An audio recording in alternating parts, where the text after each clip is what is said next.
আসসালামু আলাইকুম রহমতুল্লাহ আলহামদুলিল্লাহ ওয়াসালাতু ওয়াসসালামু আলা রাসূলিল্লাহ আম্মা বাদ। সম্মানিত ভেষজ প্রিয় ভাই বন্ধুগণ, আজকে আপনাদের সামনে একটি গুরুত্বপূর্ণ ভেষজ ঔষধ সম্পর্কে আলোচনা করব, যেটা আপনাদের রাস্তার ধারে বিভিন্ন জায়গায় খুব বেশি পরিমাণ পাওয়া যায়। যেটা আপনারা কাশির সিরাপ বা কাশির অতিরিক্ত কাশি হলে খেয়ে থাকেন, যে পাতার রস, সেটা হচ্ছে বাসক পাতা।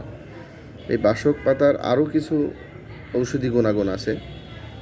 সেটা হচ্ছে যে কারোর যদি